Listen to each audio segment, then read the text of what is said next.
Hello, welcome back to another exciting episode of Homestuck Rewritten, Episode 6.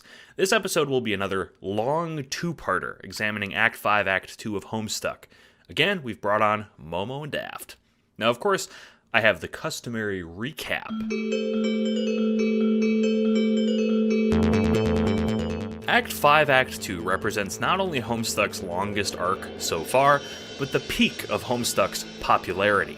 Many things in the last four acts have been building to this point, and Act 5-2 is the culmination of them. The culminations come in the form of Murderstuck as well as Cascade, the largest Flash animation to date, and the Flash that crashed Newgrounds. Act 5.2 resumes after Hivebent, weaving the stories of the trolls and the humans together for one main goal. Initiate the Scratch. And beat Bec Noir, but that's two goals, but that's fine. On their way to this end, many things happen. Many things. If you haven't read Homestuck already, this recap will be incomprehensible. First of all, we see the trolls being attacked by Bec Noir. How he arrived in their game session is still a mystery. For now, they retreat into a ring of meteors called the Veil. Bec then wreaks havoc on their session, destroying Prospect and Durst and trying to kill everyone. You know, like you do. Many, not all of the trolls, begin to pester the kids as an act of misguided revenge. Previously, Jade's dream self died saving John's dream self on Skya, so when she falls asleep, she now wakes up inside of the Dream Bubbles, the Homestuck Afterlife First Bird players. The trolls begin to find their trolling partners. Vriska pairs with John, Terezi with Dave, Jade with Tavros, and Rose with Kanaya, though the former three all get bothered by Carcat in equal measure. Jade is also finally inside of the game and has to deal with her dog becoming the Colonel Sprite. This has adverse effects on the lands. John, after ectobiologizing himself and his friends, as well as their guardians, awakens jettisoned on his land in the middle of an oil lake. Bro, who has been battling Bec Noir, moves their fight to John's land and gets aid from Dave Sprite. Bro dies, Dave Sprite loses a wing, and John's oil lake catches fire due to Bec Noir's new god dog powers that Bec inadvertently gave him through Jade's sprite. If this is confusing, just hold on tight. John awakens his powers and does the windy thing, and then falls asleep and fucking dies. Except he doesn't, and now he's immortal, but only a little bit. It's revealed that this process, god tiering, is also something that Vriska went through in her own session after a savage beating of revenge by Aradia. After an offer from Tavros to use his animal mind control on Bec to take care of Bec Noir, he reveals that he was responsible for killing Jade's grandpa years ago. Oops! Kanaya and Jade begin to chat, as they filled the same roles in both of their sessions, which was a quest involving frog breeding that births a new universe. Again, hang on tight. This is the main goal of the game, and Jade gets Dave to help since Dave has time powers, and as such isn't under the same time constraint due to the early reckoning. Meanwhile, Rose is wrecking shit, really being a girl boss, trying to break the session to buck their unfortunate circumstance. Kanaya and Aradia both try to dissuade her, but to no avail. She also starts talking to her creepy uncle with a cue ball head. John, now on Skya, follows his dad and Rose's mom, but he also extracts something called the tumor from inside of Skya. This is important later. Rose continues to talk to her creepy uncle and learns that her mom fucking died. This makes her angry, so she turns grimdark, which is something that you can do in Homestuck. She flies to Skya and finds both John and her dead parents. Sadly, they also find Bec Noir, who fucking kills them. John comes back to life, but Rose does not, and John has to use a corpse smooch to awaken her dream self, which now acts like another game like another life in a video game. I really pity anyone who is listening to this and has not read Homestuck. I'm so sorry.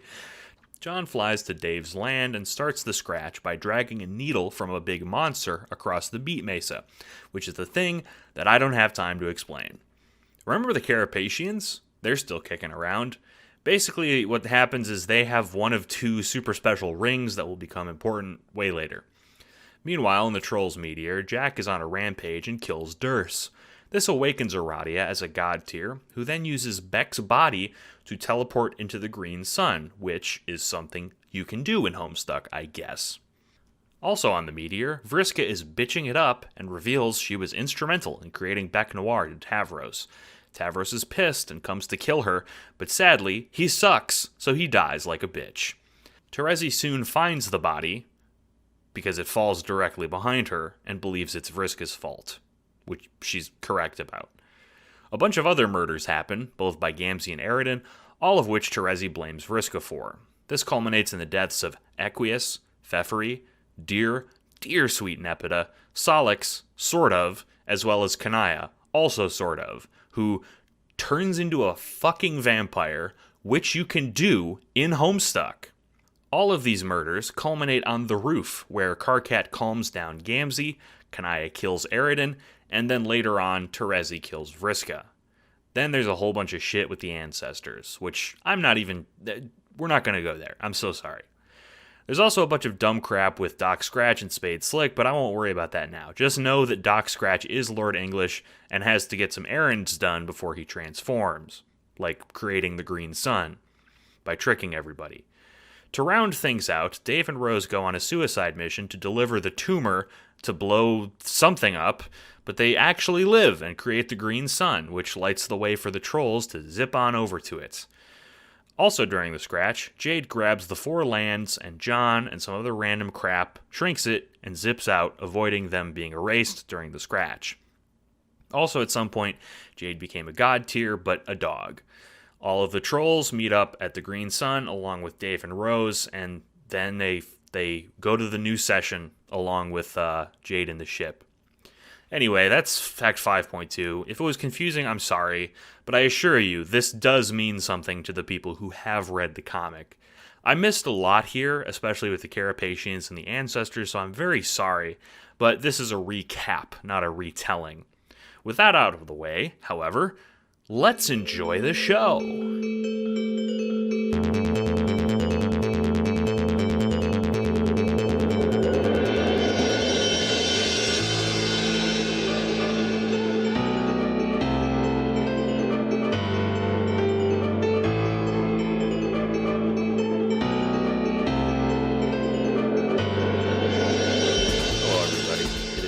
Once again, Funk McLovin with the pod. Let's talk about Act 5.2. Last time we talked about Act 5.1, which was like very short in terms of pages, but very long in terms of what we needed to discuss. And now we can talk about Act 5.2. I don't know how recently you guys have read this, but I reread most of it in preparation for this, and then watched like a very comprehensive summary video online. Just Google Homestuck summarized. Very good stuff. But first we'll go around and I'll just ask everyone, what did you guys think of this? We'll start with Janai and go from left to right. You mean what did I think of like Act 5.2 generally speaking? Yeah, because this is like the first part of Homestuck that is Homestuck. You know what I mean? So this is the part of the comic when I read it where it first like really grabbed me, because like my route into Homestuck was a little weird. I watched like a bunch of like fan made like MEPs and shit, so I had like vague senses of these characters but like no idea who they were. And like I think I tried to watch Cascade at one point without having any context, and I'm like, this is cool, what the fuck is happening? And then like this was the part where like, oh, okay, like now I have the context for all this. So like I really enjoy this part of the comic. There's definitely some stuff that I think needs to be addressed that we'll get to. But like generally speaking, this is where for me it started getting like really, really super interesting, and like it really started to engage with characters that I like care a lot about. So yeah, I enjoyed this a lot. For me, this is probably going to be a process of like refining more than like ripping shit apart completely, but we'll get into it. What about you, Daft Punk? Okay, when Vriska says that she's responsible for making Jack Nor a it says a lot about her as a person. Like, oh my god. Uh, like this, I think that part where she creates Jack Nor in order to give herself a challenge, or I believe those are her words, is definitely a very interesting look into her character, and it's like the first. It's the very first inkling that suggests there's kind of a lot going on with this character. And then there's also some, when Dave and Rose talk about the suicide mission, I thought it was very sweet that Dave didn't want Rose to do it by herself, so he went with her. But that's about the sweetest you're ever gonna get from Dave Strider. Yeah, those are important parts. Ultimately, there's kind of a lot. Yeah, there's a lot going on in Act 5, Part 2, but it's ultimately all set up for the absolute fucking monster that is Act 6, and in my opinion, the most interesting act in Homestuck. But, you know. I've already spoken. All I have to add is, like I said, this is where Homestuck is. This is what Homestuck is to many people, including, especially online. People remember this part of Homestuck, both people who were archival readers and people who were, at the time readers. What do you have to say, Momo? If you consider Homestuck as a webcomic that people are meant to experience and enjoy, then this is the part where it's like most rewarding to engage with like that. Like it's very satisfying. You benefit from having paid attention and cared and invested yourself in this part of the narrative, because it's some of the most successful, just on a basic narrative level. It follows all the steps, it checks all the boxes, it's very, very strong. And it created a legacy that I think has made things pretty complicated for what happened after. Yeah, I agree. You're talking about Act 6, right? Yeah. Yes. And et cetera. And et cetera. We shall not speak its name. We shall leave it at that. And then finally, Bucky, you kind of get the easiest and hardest job by speaking last, but go on. Oh, cool. God, the first time I engaged with it, I was 15, and then I've reread it more recently, but I've stated this previously, and again, the separation of time between those reads influenced a lot, but I do agree it's very satisfying. I did find it, there are moments where it is presented in such a way that is either confusing or does warrant some level of, like, either deep thought or, like, outside explanation, and I think some of the places we'll approach it, we will be, as Janaya mentioned, refining it, but also, like... God, yeah, you're right.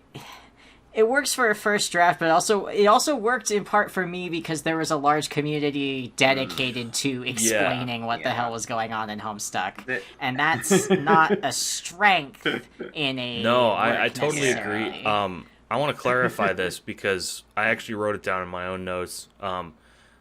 What I wrote down, I don't know if you necessarily agree with this, but it seems like you were getting at something similar, where it's very confusing if you're not a update reader. Like, reading it as a reader later on, I could see how it would be confusing, because it both has too much detail in that, like, there are too many fucking pages, but then at the same time, there's not enough detail, because the Flash animations are all dialogueless. They don't have any, like, clarifying stuff, so you are just expected to realize, like, what the fuck everything is. Yeah, and they do, and I think that is good in a piece of art, and to some extent that, like, you need to...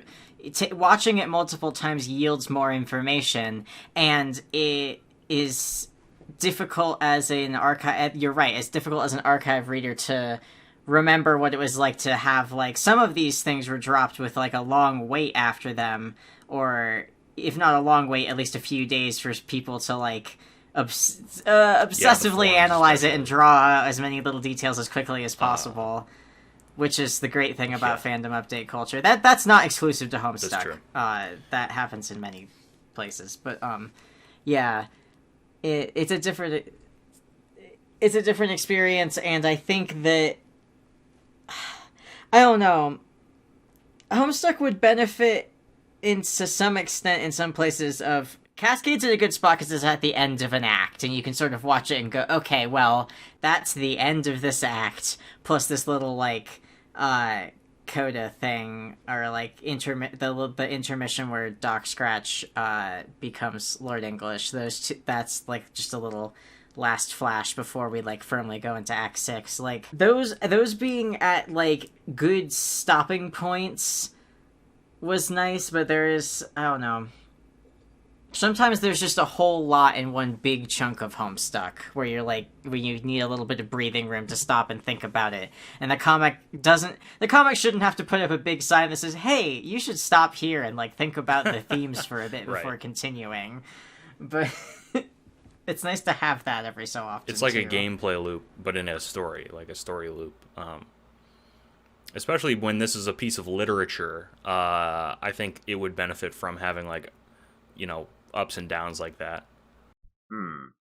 I think this was the first part where I really, like, started to bring in, like, outside, like, reading about the stuff that was happening to, like, get some more context for world building and stuff too. Like, it wasn't necessarily, like, as someone who was reading it all in one go, like, I maybe didn't sit long enough with some of that stuff to fully absorb it, and I was like, wait a minute, what the fuck is happening here? So that definitely could have been improved upon. Like, I think that's primarily a pacing issue, but, like, establishment as well is maybe not the best. Beyond the plot stuff, or the general stuff rather, we should talk about the actual plot stuff. And I think the main thing to speak about with Act 5.2 in the broad sense is the Scratch. Like, what is it? What mechanics are needed for it? I think the Scratch as an idea is good because I think Hussey is talented at making, like, questions that get answers later, or plot points that pay off in some way, because you can kind of see him having a point A and then a point B and then writing himself between them. And I think in this it's like he knows what point A is, which is they're in a doomed session, and he knows what point B is, which is the Scratch, which is a big reset. And then this whole act is him writing point A to point B, basically, in the most convoluted, fucked up, squiggly line possible. What do you guys have to say about that? I was going to say that I think that, like, the Scratch kind of, like, there's a recurring theme of, like, basically failure and retrying stuff in Homestuck. Like, we get the first sort of big taste of that with, like, with the Doom timeline stuff in Act 3 ? I think it was 3. The stuff with Dave and the Doom timeline. And then, like, Suburb itself is kind of themed around that, in the sense of, like, making a new universe and wiping away the old one, all that good shit. But, like, we kind of get, like, small, medium, large when it goes from, the original Doom timeline stuff, and then you've got the Scratch, and then you've got the big game over thing, and then, that kind of, like, those all have, like, narrative echoes, which I think is cool. So yeah, I think that's effective, and I think that it's important to establish what the Scratch is and, like, build up to it, which I actually think the comic does a decent job of. Like, I think this is absolutely one of the tightest written parts of Homestuck. Not without problems, but, like, especially if you know what the fuck is going on, it's pretty focused. It doesn't ramble quite as much as Act 6, which, like, I liked Act 6, but it gets very lost in the. Yeah. Does anyone else have anything to expand? Also, specifically some plot points. The Scratch is obviously something that the trolls can see happening, so the humans know in advance. And there's a couple of mechanics that go along with it. I'll just refresh the audience real quick. There's the green sun, which, obviously they think they need to blow up with the tumor. And the tumor is something inside of Skaya that John excavates. But later they find out that the tumor makes the green sun. And then the flip side of that is the Scratch will reset a game and erase all of the stuff in the medium. So not only do they have to do it, but they have to also get out in time. So that's sort of the central thing. Does anyone have anything? Who's got something? I do not like the Scratch. You don't like the Scratch? Interesting. Go continue. No, I don't like the Scratch. I tent my fingers. Generally, doing a full world reset in a long-running piece of fiction is a highly contentious idea to pull off. And given the way people reacted to the retcon in Act 6, I generally think this sort of thing is a very hard thing to sell unless you have something really, really planned out. Hussey could have done it. It happened in Problem Sleuth, I am aware. But I think the problem with the way the retcons are generally handled in Homestuck... Well, this is just... I actually shouldn't get into my problems with the retcon stuff because it's not important to this act. But generally speaking, the biggest problem I had with, like, generally the Scratch in general is that it only really pertains to the players of Suburb. We've spoken on this podcast about how no one outside... There's basically... It's just the trolls and the kids. Like, a lot of this is done without consideration for the outside world in general. They just decided to completely destroy an entire universe because their session didn't go well. At the time, I thought that was a really bad idea and that it was really shitty and awful, but just because of that, just because of the potential world that we have never seen, for all of those people that we didn't know, it's such a hideously disgusting idea. Yeah, I didn't think of that. Homestuck is what it is, you know. Yeah. I think that is a... So, I agree. I didn't think of that. That there are other players of Spurb that are implied to also be erased to make way for the new universe. Because Karkat does say that, like, your universe is fucked up because I gave it cancer, which implies that any Suburb session, not just the ones that we follow, would have fucked up. And it is Jack Noir's... Jack Noir comes from the human session specifically, not any of the other sessions that we know transpired, like the Hat Guy, the Gent of Pisses session, which is something I'm surprised at myself for saying in a serious manner in this time. However... it's serious business indeed. I didn't think of that. You could either solve that by acknowledging it, or you could solve it by saying something else happens, because it's kind of unclear what happens when the Scratch happens, because Jake exists before the Scratch, which says, okay, the Scratch is predestined. So does that mean that the Scratch erases the past universe, or does it mean that it just bifurcates the universe, and so there are these two things? What's going on? So I know, like, there's a lot of weird, like, timeline-y shit, and, like, the idea of kind of what's predestined to happen. I kind of like the idea that the Scratch is sort of this, like, it's part of the alpha timeline. Like, it's something that, you know, is going to happen, and then, like, again, that this comes back to like, it all kind of comes up to the retcon, where they get to the point where that alpha timeline, and, like, I don't know how much of this is actually in canon. I know some people in the comments were like, oh, that's not how it worked in the original, and I don't care. This is how it's going to work the way I see it, is that the retcon is the point where you've reached an inevitable point in the alpha timeline where it dead ends in this failure that you can't escape from. There's no time travel, there's no resetting the session. It's completely fucked. And then you have these, like, narrative, you know, the ability to reset the narrative, which goes outside of the universe, and it goes outside of the text itself, which I think is kind of an interesting thing to play around with. So, like, I do think the Scratch can be very effective where it is, and I think that the whole idea that you're basically, like, you know, blowing away this entire universe to try again is, like, it's a very interesting concept, and, like, I maybe having the characters, like, react more to that, I think, would probably be good. rather than it being just like a matter of fact, like, that's the thing we did. We're running into essentially the very core ideologies of Homestuck, because, everything that we're encountering is this pattern that keeps repeating in and out and up and down of the narrative.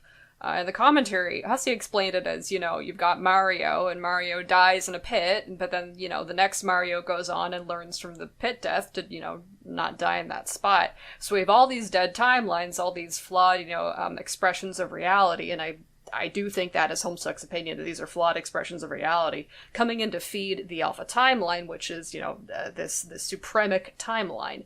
That's sort of a weird philosophy. All these dead universes, all these other dead characters, they say, oh yeah, you definitely matter, but only so much that you are, subsumed or invalidated inherently by the presence of, this one existence of the story.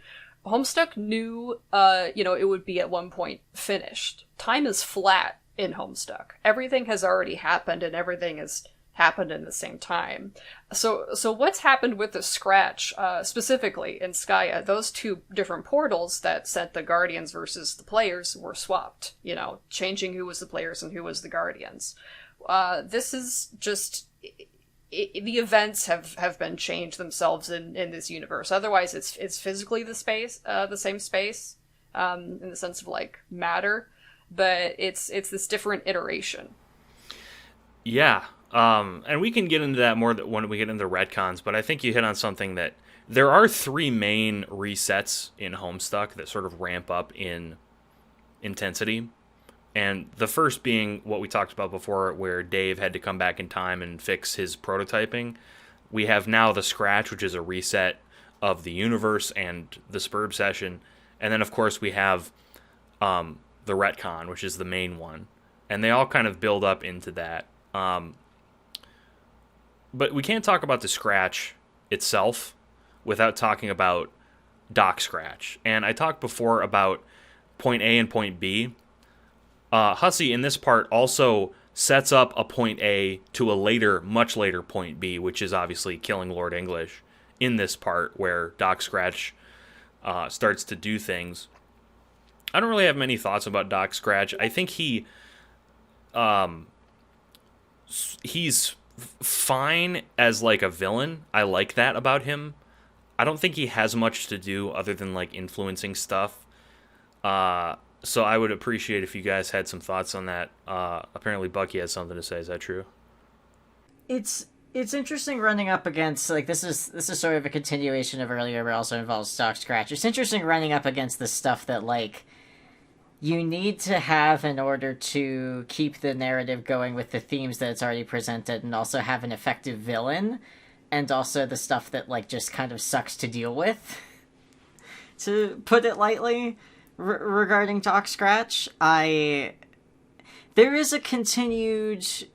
There is the position of, I hate to say this, but very snooty Freudian, not quite father figure, but, weird about father imagery villain that keeps cropping up in Homestuck. And, Doc Scratch does occupy that for a good chunk of Homestuck, but the Hussey self-insert does it a little bit. And then there are other characters that sortingly do it, and then Dirk picks up that mantle in Homestuck, in the epilogues in Homestuck Squared. And it's a weird role that, just keeps coming up over and over again, and I don't know what that says, but it's there. The evil daddy. And that's the observation I have about the Jordan Doc Scratch, Peterson. mostly. Yeah, you said it. Yes. Oh, the God. Rick Sanchez. Yeah. I agree. I think that... I agree in that, that's a weird thing. I don't really know what to make of it. But I think it is useful to have... Because what you have in Act 5.2 is, a very man versus nature situation, where human beings are coming up against the laws of nature, or, in this case, the laws of Spurb, and trying to make something out of it and prevail. And... Doc Scratch adds a very man versus man aspect to it of who is this guy? Can we trust him? He's bad. He's we know from Spade Slick talking to him that he is the villain of the Midnight Crew. Yeah. Who else has some Doc Scratch thoughts? I try to think about him as little as possible myself. He is responsible for um the okay, so he says that he's responsible for turning Alternia into the violent death world that it is. He has Damara chained up in his basement He sure does. or something. He's very, very overtly the devil of Homestuck. The devil, that's huge, yes. The comments around him heavily imply that he is a pedophile, if I may be so blunt. Yeah. I mean, he's not he's not real. He's not going to get offended if you say that, so don't worry. Right. He's seen talking with Gamzee, Vriska, and Rose. He also speaks to Jade and Kanaya and Terezi. He speaks to Karkat once. He just taunts Karkat for some reason because he's a jackass. The guy is very much not good, and if you're paying attention to the way I heard that a lot of people hated the way he spoke at the time, which confused me because at the time he read no different to me than the narrative did. Take that for what it is. Oh. Yeah. I think it's interesting when you have all these metaphors that are loaded on to the main antagonist core of Homestuck, Lord English and Doc Scratch, of inevitability and imperialism and fate and destiny as being all these bad things. You have this core structure that validates that, and you also associate him with all these creepy, overbearing, abusive and paternalistic sensibilities. And what does that connection mean for this guy? And then what does it sort of imply if you don't usurp that in some meaningful way? Yeah. I guess you could say he represents, in Act 5 at least, not later on, but he represents a necessary evil. The sort of, like Daft said, the devil. Someone who not just who is evil, but someone you have to sort of reckon with in some way because of how he eggs on Rose and Vriska, but in some ways he actually helps them in earnest. And obviously that's to further his own goals, but the goals do line up, and you get the very strong sense that they only line up because Doc Scratch needs them to line up for some reason, and that creates a sense of foreboding.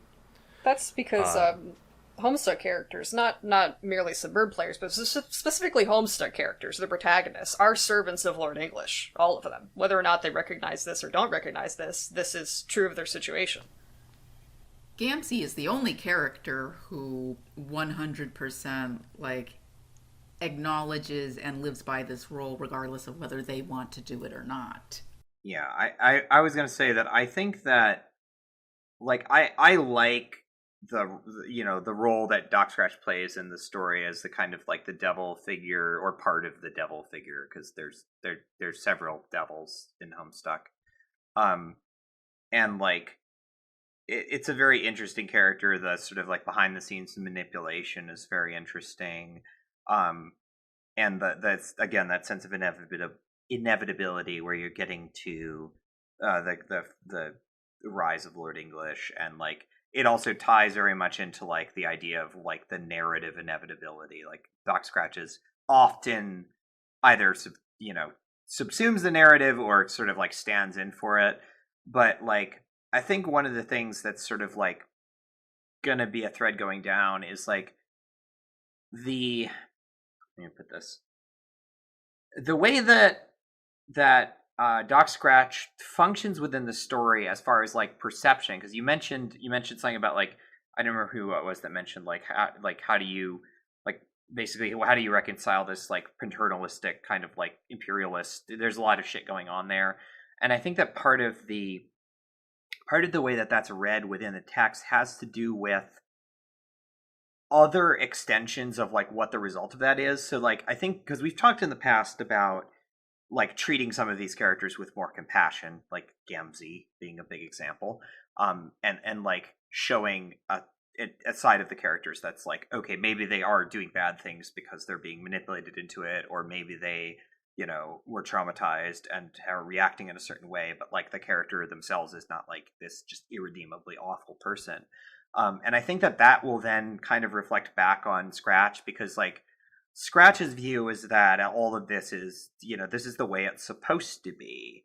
And if you show a contrasting depiction of characters where Scratch says one thing or presents things in a certain way, and then you're shown through narrative subtext that actually there's more going on there, that works to subvert what Doc Scratch represents. So like, it's not enough to just show, you know, paternalistic imperialism, like that's you're just describing a thing that exists. If you want to make a statement about it, which I think that we do, then you if you can show a subversion of that, and like, oh, you know, Doc Scratch sees Gamzee as a tool to be manipulated in the service of the, you know, the facilitation of this inevitable outcome. But if we see a side of that character that shows that there's more going on there, then that helps to undermine the what's the word? Not validity. Sort of like that. The validity of Doc Scratch's position within the narrative. Like there's another undercurrent of something, you know, more I guess kind. And like in Homestuck as canon, we don't really get that, especially with post canon, because it's like it's just kind of like, nah, actually that's just kind of how things are. Right. And it's gonna just continue. Right, because I'll be quick. So yeah, like what happens when we bridges these is we create this kind of fractal expansion of all the conflicts in Homestuck, and Doc Scratch being paternal means that, you know, the frictions, the generational frictions that you might have between yourself and your society are the same as the existential frictions with reality. Man versus man and man versus nature are effectively the same. But this does naturalize, you know, the position of the villains, and like normalizes it as an essential part of reality. And how you deal with that later is, you know, it can really make or break where a story lands. What I thought of was, like I said at the top of this discussion, I don't really know what I make of Doc Scratch, really. And I think I do now, at least in this rewrite. He is a representative of inevitability, and he is not that in Homestuck, even though Hussey wants him to be, because Hussey doesn't really know how to reckon with inevitability. Because Hussey treats inevitability with like, all right, everything is inevitable, and everything needs to happen due to this inevitability, but I don't really like that. And in our rewrite, we can say that like Doc Scratch is a stand-in for like the bittersweetness of inevitability, of you know what you must do, but you might not necessarily like it. And that would build to later struggles of inevitability being genuinely poisonous that could culminate in game over. And he is also a stand-in of society, like Momo said, like the old world, sort of, the expectations of an older person. He could speak on issues that now would not affect them now that they're out of society. Like he could say, like, he could misgender June or something, something like that. Or like call Rose sweetheart, or say she should smile more, or some signifier that he represents that person. I think what did you have to it's say? already there with like, look at his house, look at his clothes. Yeah. Yeah, he's like he looks like fucking Colonel Sanders without Colonel a beard. Sanders. I mean, Andrew is sitting in Carnegie's mansion. Andrew Carnegie's mansion. So yeah. Yeah, so actually, what you were saying about inevitability, I'm kind of like being something for me. So, like, I think that one of the interesting things about like the narrative structure of Homestuck, and something that we're getting to the point where we really have to think about, is, you know, it has this concept of like the inevitable, and that like this is the inevitable outcome of a situation, but like the thing about that is that it's inevitable within the context of a story, of a fictional world that is set up in a certain way. Like this is not naturally occurring. It is something that is created, and like while the parameters exist to make a certain outcome inevitable, what happens when we get to the retcon is like, it's kind of like, hey, if you want to play around with like meta narrative horseshit, then like go all the way with it, and you've got this inevitable outcome based on the starting parameters of your story and the characters within it and all of their capability to act within the confines of the narrative. And then what the retcon does is it changes those parameters just enough that it gives the characters this way out of this inevitable outcome. So like again, it's like I think this is something that Homestuck like plays around with, but it does a decent job within Homestuck of kind of getting to that point. But then like Epilogues in Homestuck 2 is like, nah, it was all fake. It's all inevitable anyway, I guess. Like it kind of like, it's like you getting out and then the gravity pulls you back in. And it's like, I don't love that. I think that's very like, it's bleak in a way that I don't think works for me. I know we're not talking about post-canon in this rewrite, but like I think that you can make a very explicit statement about like, again, a concept of like, one thing that I'm really big on with writing is the concept of hope being an underlying theme where like things can get incredibly bad and it doesn't mean that you're just fucked forever. And I think that that's something that can be treated on a very like holistic way if you start to The only acknowledge hope... it. Yeah, no, go ahead, Momo. You got good thoughts on this, so. The only hope that exists in Homestuck is the Obama campaign kind of hope. Yeah, exactly. It's a false, like, performative kind of hope where it's like, well, you've got the vote for the least bad option kind of It's outcome. hope within like a box of American patriotism, essentially. Exactly. Like, That makes me sad, but you're right. That's my job. Fuck. It's a story that, in spite of like Homestuck as a work, and I include post-canon in this, is a story that in spite of all of its pretense about meta-narrative and structural stuff and like going beyond the boundaries of narrative frameworks, it cannot imagine the destruction of the systems that it creates. Like it is true. Inevitably Holy bound shit. to its own restrictions. Like it never gets to the point of fully acknowledging that the systems that it sets up are bad and that they should be destroyed and can be destroyed. I agree. I think that's a good segue into the next part that I wrote down, which is we've talked about how Homestuck has like framed these, for lack of a better word, neoliberal sentiments, with respect to like Doc Scratch and Skaya, etc. But how does this affect the actual characters? Being in this part, the trolls and the humans. Again, a refresher for the audience more than anyone here. In this, the actual specific like character stuff we'll get into in the next episode of this part. But just broadly, there's the revenge cycle with Aradia, Vriska, Terezi, and Tavros. There's the ancestor shit, which will be explicitly in a bonus episode. And then prepping for the scratch on the human side. And part of that being Dave and Rose's suicide quest. I'll start out with... We'll go right to left this time. Bucky, what do you have to say about the specifics of this part? This was the longest section of Homestuck that we had so far. This is like the classic era of Homestuck, if you will, where like the troll and human interactions were ramping up, and people were really into like looking forward to some very specific interactions, and there was very little of each character, so every little nugget of information at the time got very flanderized in fanfiction very quickly.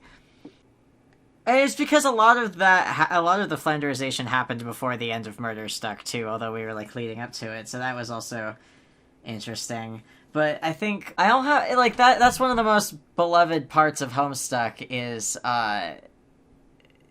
watching these human troll interactions and watching the trolls interact with each other, and that's why Murder Stuck works pretty well, is because it like very quickly falls apart and you're like, oh no, I was enjoying that. It's really bad now. What the fuck? Oh my god. I think that works pretty well, so I don't have a lot of like changes I would make to this because it's important for establishing something later. That's valid for a rewrite, you know. This is a rewrite, not a rewrite from whole cloth, or a write from whole cloth, so keeping a lot of that stuff is fine. And like you said, I think the most poignant thing is this is when the trolls were finally cut loose into the larger. There's a lot of mystery cast. surrounding them, and it's very interesting to see that mystery start to unravel. Oh yeah, even after Hivebent, yeah. This is such a cool. I don't want to change anything in here. Not that I can remember. This is like a really cool part where the turns sort of the tables turn for the tables turn for the trolls, and suddenly they're kind of on the other side of the humans' antics, like for real. They always have been, but at this point they really just have to deal with that. And it brings them in to be like even more humanized, I guess, for lack of a better word. Yeah, I think up until this part, the trolls are some kind of authority, and they are antagonistic. And in this part, that's just dissolved wholesale, which I really like. They become like as much cream puffs as the rest of the humans, and they just slowly become to be involved in their bullshit, especially Carcat. That's all I gotta say. What do you have, Daft? Okay, so this is the part of Homestuck where the classism with the hemospectrum really cannot be ignored. What else? I think and this act is also responsible for John and Vriska. Oh god, that was a huge The fucking ship, relationship. Johnska. Yes. Oh my god. I think that That's I think that's a very interesting relationship for a lot of reasons. First of all, John and Vriska are both privileged. That is a big conceit of their relationship. If John was not a privileged character, I don't think he would like Vriska. No, yes, that's good. My suspicions about this are confirmed later on when John basically goes like, "Yeah, you're dangerous, and yes, I don't his want mind to trust you his with mind the changes. weapon." At first, he's like, "Oh, Vriska, it's okay that you Yeah. killed someone. You know, I'm sure you had good reasons. Like, it sounds really rough over there." Then later on, he meets, and this is critical, he meets the same Vriska and is like, I don't think you're... Yeah, once kinda, he actually you're kinda gets to sus. know her as a person, yeah, everything just Yeah. falls apart immediately. But then the frustrating thing is, his mind So- changes back, and he's like, oh yeah, Terezi said we have to save the old Vriska, so I'm just gonna do that. Okay, see ya. Which is very frustrating. June, you're allowed to have thoughts in your head. Yeah. That would be really good, actually, if you did. It would be really good for you, I promise. Might hurt for a second, but you'll get over it. You'll get a headache, but that's fine. Like, the John and Vriska relationship is clouded with, like, cultural miscommunication and primary misunderstandings of each other as people that the fandom romanticized to hell and back, which says a lot about the demographic that indulged in Homestuck at the time. Well, yeah, And that people I didn't were even going think of that. fucking nuts when Vriska... Yeah, people were going fucking nuts when Vriska sent John the heart before she went off to go kill Doc Scratch. But going back to, like, the classism stuff, like, it's on full fucking display here. Vriska abusing her privilege as a cerulean led to bully Tavros, fucking paralyzes him. Vriska and Aradia are both mad about it. Aradia sends Vriska ghosts. Vriska sends Solix over to kill Aradia. And then what fucking happens? There's a lot. And then Vriska blinds Terezi, and then Aradia kills Vriska. Fucking, can we just and talk then Vriska God tears. about That's how it ends. Terezi gets blinded by Vriska, and Terezi is like, in response, Yeah. is like, actually, I wanted to be blind. Diversity win. The bisexual girl who lives in a tree likes being blind. Huge win for me. Yeah, that is actually something I really wanted to talk about. Terezi being blind, that whole thing was so hideously mishandled from start to finish. Holy fucking shit. Oh my god, God, not no. only is she Fuck. a super cop, but she's also disability superpower girl. my God. It's so hideously disrespectful, yeah. And then the disparity between how she's handled versus how Tavros is handled, where it's Yeah. like, well, if you have if you're a girl boss about it, then it's fine. But Needing like, things if there's is any cringe. sort of repercussions on you and you wouldn't need anything from anyone ever, then that's cringe. I do agree with, I think, everyone else that this is kind of like, this is all very important stuff. It's very like foundational. It plays a lot into a lot of stuff that becomes important later on. It says a lot about the relationship between the characters, especially the trolls, and like it's interesting stuff, and it's, I think, meaningful and needs to be in there.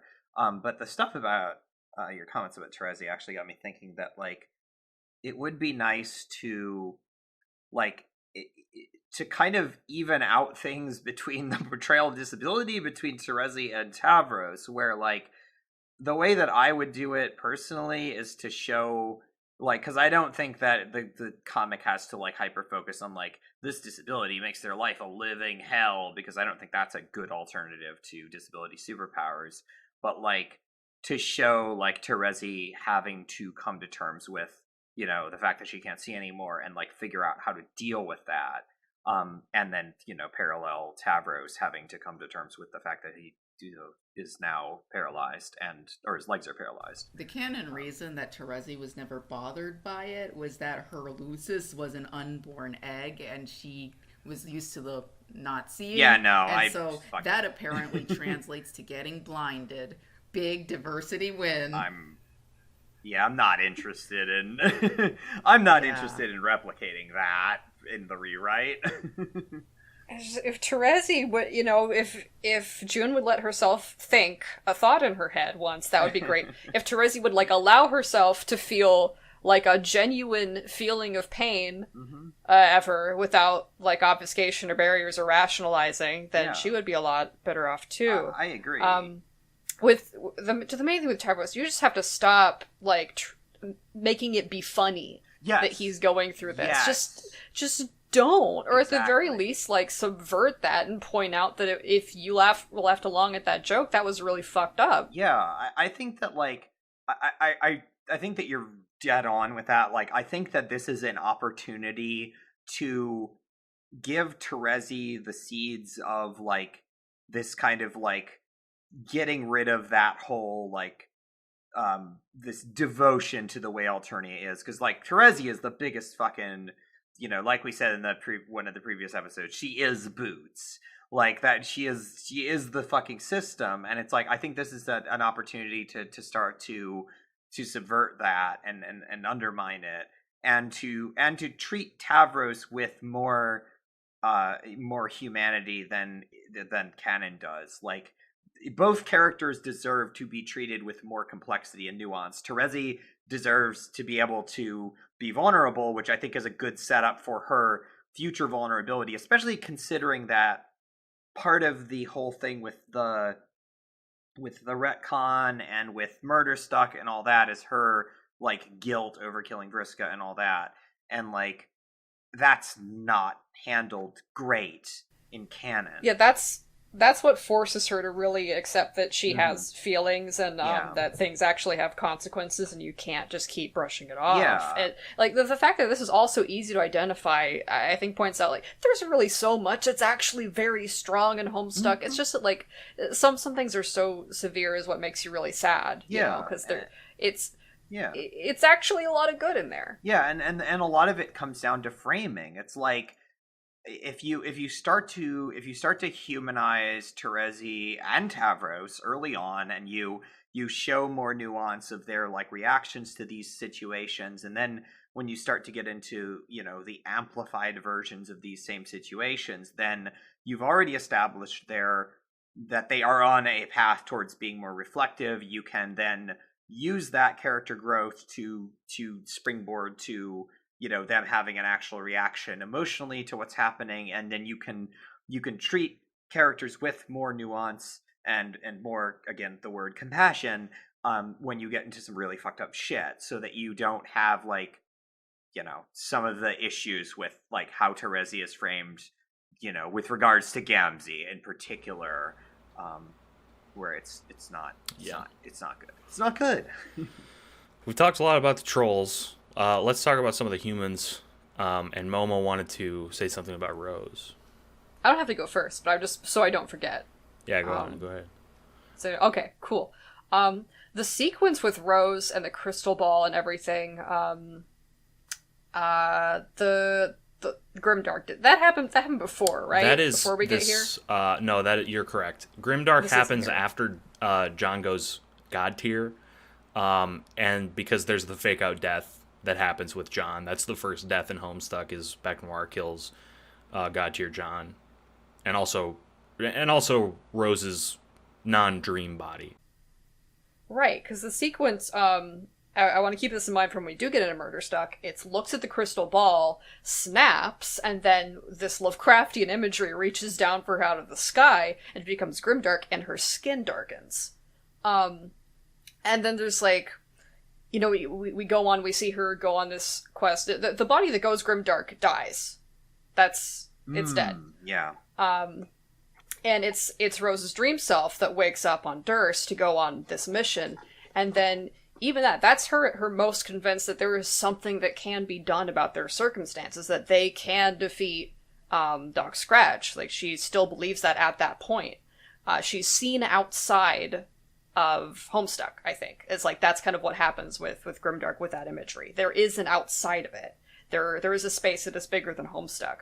But I think what happens to her, unfortunately, after Cascade, and this is dipping just a toe into Act 6, it's really tragic. I think what she realizes why she's so depressed is she becomes aware, narratively, of her position and of her experiences, and realizes she, as she is too big for Homestuck. And then, later on in Act 6, when she says that to Dave, what could this possibly mean for my arc? Dave was like, it's fine, we don't have arcs. No, she's in very realistic pain because she understands what's going on. Jim. And it's heartbreaking to watch her Rose in that situation. Dave have even a shred of empathy challenge. She's right. Dave's wrong. Dave is wrong. It's the funniest. Sorry, I'm going too far forward. But it's just because all that really ties together.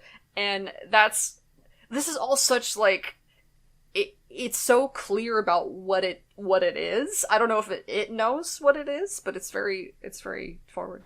Do you guys ever notice that Eldritch stuff in Homestuck is good? The horror terrors are never implied to be evil. They're just kind of what exists beyond. They're nice. They make dream bubbles. They helped. I mean, the Grimdark thing with Rose is framed as her getting manipulated by Doc Scratch by utilizing power that these Eldritch monstrosities are freely giving to her. Eldritch abominations in Homestuck are bros. Yeah. That's kind of cool. I got nothing to say beyond that. What do you have to say, Daft? I know this is far into the future, but that Act 6 conversation with Dave and Rose got me thinking.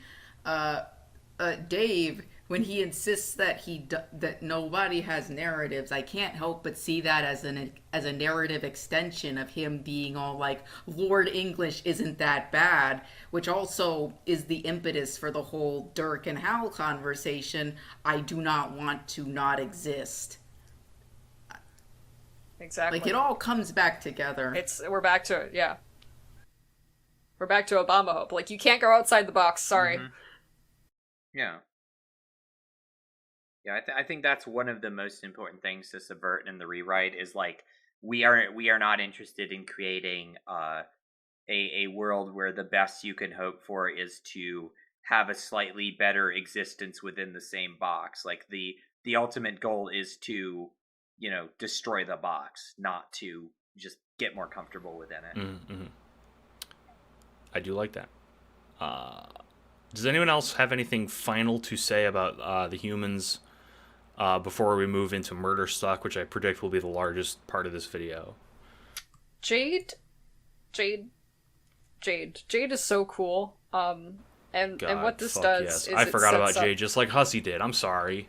Jade is so cool, and what Jade is like, she was told by the White Queen that this was all for a reason, and that she was part of a plan, and she had like incredible work to do, and that there was, by her words, something worth fighting for. That is the line in Homestuck that like should have defined everything. That's so good, and like she was so utterly betrayed, and the idea, like the very idea of there being something worth fighting for, was used to just totally exploit her for the rest of her life.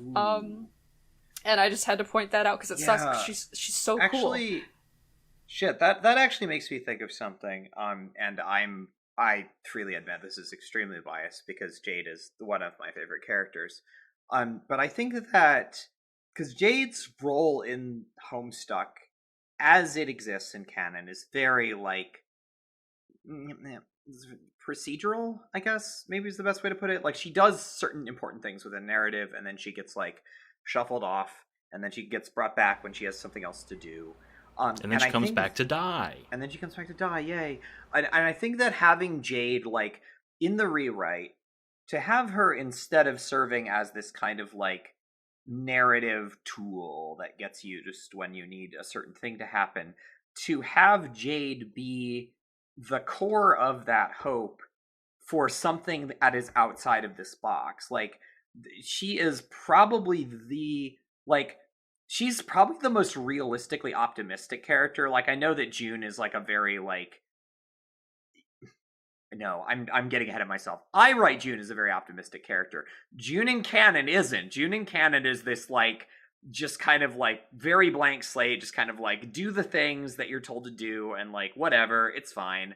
But Jade is a character that, and I think we get hints of this, where she has this genuine like hope and care for things, and I think that to have the rewrite emphasize that more and like bring it into the story more, where she becomes the driving force for the idea that like, no, things actually do not have to be just shit forever, because and some other stuff that happens later I think will play into this, like her being turned into the Grimbark version of herself, which is kind of like the inverse of that whole like hopeful person, where she's this very cynical, bitter, negative force. And like, because she got betrayed, right? Exactly. And to show her having to go through that as a downswell in her arc, and then have her be able to recover from it,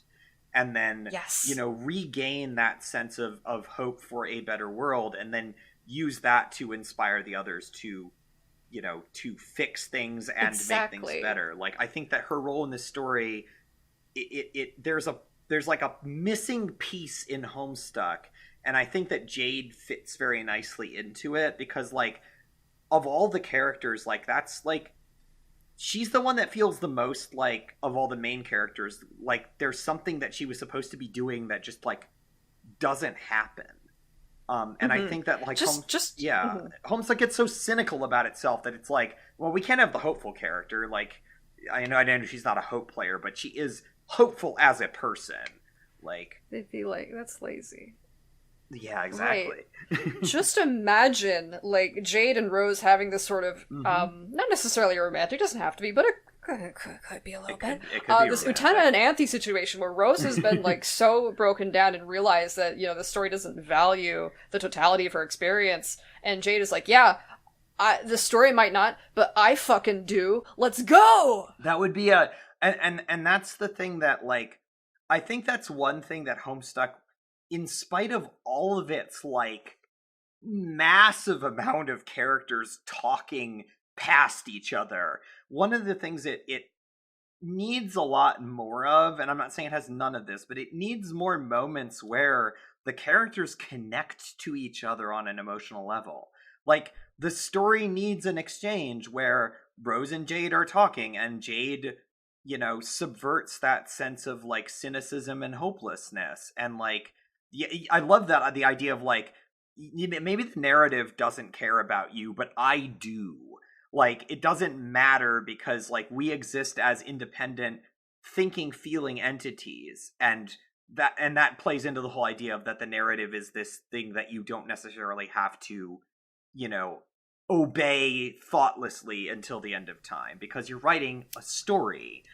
And to be so perfect because Jade is the science girl. Like, she Yes. knows the math. She Exactly. can do the math. She understands that math is a problem. Yes, she gets it. Yeah. But also, fuck it. Too cool. She's the science girl who evaluates things, but she's also one of the most, like, emotionally, like, open characters in the story. Like, we see that from the very beginning of her introduction. I love the idea of Rose talking to Jade, and Jade just being like, "You're kind of being a downer. Please stop." Yeah. And because No. Rose never gets that, and she Right. is, and Homestuck's message is like, yeah, being being a horrible person and like mistreating your friends because you're sad is fine, and that's what it's telling you through Rose, especially her blossoming love for Kanaya in this thing. Kanaya is basically telling her to be like, you should stop and like think about what you're doing, and Rose is like, no, and she does get killed for it, but she doesn't, because death is not real in Homestuck. And I'm sure we'll get more into Rose specifically and the potential shipping sort of situation Actually, between I do have the very many polycules that we could slot I Rose do. into. Rosemary. I do have a Con- thing to continue, say Daft, about please. Kanaya and Rose interactions in Act 5. So, I mean, I've gone on a little bit of a thing Yeah. before about how it's just not a healthy relationship. And this is like the first inklings of it happening, but I don't know where people priorities were at the time, but they really should have looked at that relationship and went, this isn't going as well as it should have. But Kanaya is basically just repeating her Moire allegiance with Vriska, which was romantic in nature, and Rose is just ignoring it. I really do think people should have stopped and said, hey, Andrew Hussey, could you maybe, not repeat the Vriska and Kanaya situation? And maybe he God, wouldn't yes, have had that's the goal to huge. do that, because if you remember, a lot of Homestuck was reader-based motivated, and people were legitimately excited for lesbian representation in the year of our Lord 2011. Yeah, diversity win. The girls are fighting. Ow. Oh my god. It was. Daft, you brought this up earlier in the text chat that we have, that it's kind of baffling how many people liked Rosemary at the time. And there are some of this stuff gets ironed out, in my opinion, in Act 6, and we'll get to that when we get to that. But they I were don't so think it's excited about it. baffling. I think it's just more depressing that people were more just engaging Yes. with it for what they wanted to see. They were just looking for rep. regardless of what was actually happening. Yeah. They just wanted to say to be able to say lesbians Yeah. are in this comic. Right. Which is a bad reason to have representation. But at the same time, it was one of the... I've said this before, I think, but Homestuck was the second piece of media that had a gay couple in it, the first being Buffy the Vampire Slayer. Right, there was which no was, like, other bury your art gays. ever made, Right. ever, That's it. with any gay people, as we know. There is only Joss Whedon and Andrew Hussey, the only artists Right. that have ever done any gay That characters. used to be true, though. And No, not JoJo, it's not. right. the It's thing. not true. It was true for me and true for a lot of other people of my demographic Yeah. at that time. And that, again, that's not how it was, but it was the reality for the readership, I think. Right, it's these artists who, in the positions that they're in, can afford to take these risks, as they have already, developed followings by making very conventional things. And that's sort of the problem. Like, I still want really good things for Rosemary. I still love them. I still, see the potential for the chemistry in those characters. It's undeniable. But, being honest about what we have, it's... But before the Rosemary There's- crowd lynches us, we do like the ship. I'm a lesbian. Of course I love Rosemary. But Yeah, being exactly. honest, what happens in the epilogues in Homestuck 2 is Homestuck being honest about what it thinks Rosemary is. Yeah. That's not changing anything from how it was Ooh. before. It's not divesting from right. canon. That's honestly what Homestuck thinks Yeah, of Rosemary. I share Momo's sentiments. Also, as a lesbian, I really liked I really liked Rosemary existing, but like I'm not gonna lie and say it was like good. It wasn't. No. They had lots of problems. I wanted it has to potential. be good. Yes, that is the huge thing, is people wanted it to be good, so they Yeah, ignored the weird shit. That was actually a big feeling I got from the epilogues in Homestuck too. Like, it was literally Homestuck looking at itself and saying, and just looking at Rosemary straight in the eyes and says, maybe this shouldn't have happened in the way it happened. But that's okay, because I'll get those little Rosemary fans for just being optimistic. Yeah, that's rough. I mean, there was the whole divorce fever phenomenon afterwards, which was... The people are just trying to rationalize this absurd fucking experience they were thrown into. I'm sorry, Yeah. but that is No, I some get grade that. A coping we were looking at right there. Yes. I can say it. Yeah. I agree. Yeah, I like it's, and the way that the Willowa relationships are treated throughout the comic is really weird, and then like post canon just made it exponentially weirder. And like it just kept getting worse and worse and worse, and it's like, can we like not do this, please? Actually, like, yeah. As someone who ships Jade Rosemary and read Homestuck 2, yeah, that's all I need to say on that. So I think the next order of business is probably the moment that at least the listeners have been waiting for. Murderstuck. And before we get into it, I'll do another brief recap, because there's a clusterfuck that goes on in Murderstuck, to the point where some people consider different parts of, like, some people consider Terezi killing Vriska not to be part of Murderstuck, etc. So I'm just going to And go people over... also just forget what happens. Like, Yes. There's so fucking much. So I'll give them a brief recap. The inciting incident, you could call it, is Dave causes Gamzee to go nuts by showing him ICP IRL. Gamzee is also implied to have run out of soap or slime, which has been said to pacify him. I'm not going to comment on what I think of that yet. We'll talk about that soon. Vriska kills Tavros, because Tavros wants revenge for Vriska starting the whole fucking cycle of creating Bec Noir. Terezi starts her investigation and pins all the crimes on Vriska. Aridin blasts the Matriorb, KOs Solix, and kills Pfeffery, and also Kanaya, sort of. Kanaya becomes a vampire with a big hole in her stomach. Gamzee kills Nepeta and Equius. I think that was just house cleaning on Andrew Hussey's part. He just wanted to get rid of some extra guys. Kanaya saws Aridin in half, which is probably the best moment in Homestuck for me. Gamzee frames Vriska for all those crimes and gets Terezi to think that Vriska did it. Vriska does not deny this, because she thinks killing people is cool. And then finally, after a couple things quiet down, Vriska goes to kill Bec Noir, who gets killed by Terezi, and it's a just death because, it of course it is. And then there's the final roof showdown between everybody, where the problem is resolved, the problem being Gamzee, and the resolution being Karkat's More Allegiance, which goes absolutely fucking nowhere. We'll go right to left again, just our broad thoughts on Murderstuck. And I would say Murderstuck is the focus of this episode, because, like, it's probably the biggest event in Homestuck so far, because up until now only one character has died, and it's kind of like a kid's comic, but this is the point where Homestuck becomes real here, I think. How many times do you discover the dead corpses of your father and your your friends? How many kids' comics say taint as many times as Homestuck does before Act 5, JoJo? Homestuck, a family picture. Yeah, it's not a kid's comic. It's just Right. lighter in tone. Not.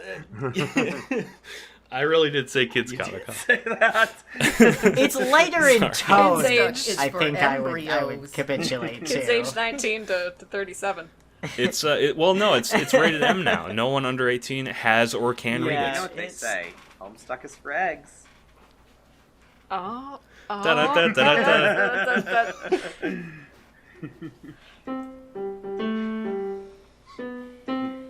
Oh, perfect. For the less aware members of the audience, that was a trans joke. God, we're good at podcasting.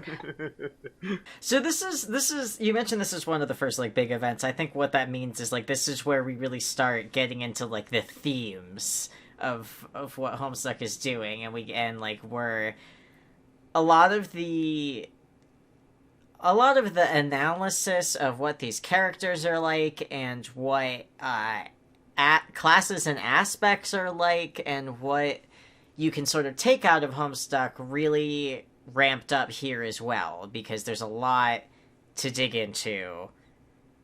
And that... Yeah, it's a house of cards. Whatever we do to this, whether we do change anything or not, we're going to have to be careful because everything's thematically relevant, which has been like sort of the theme of this episode, but it's particularly important here. Murderstuck.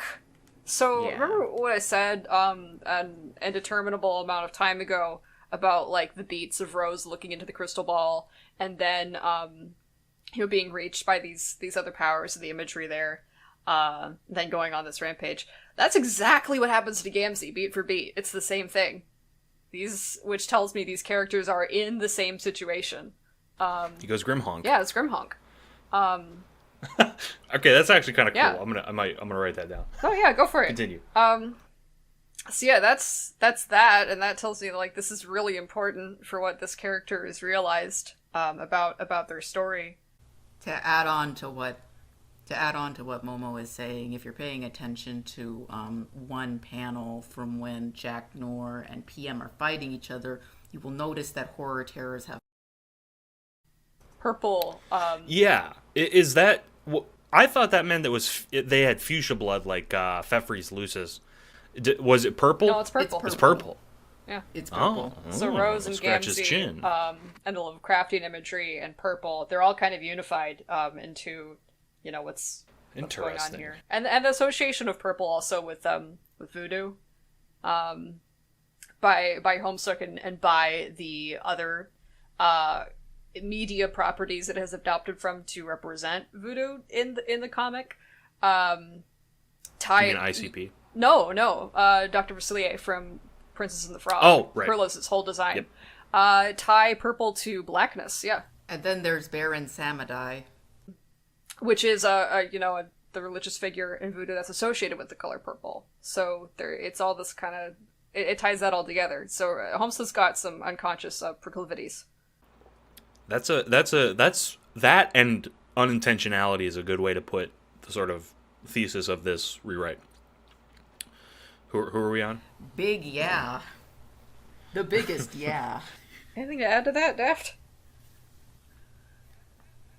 Okay, I'm actually gonna go through this list-wise.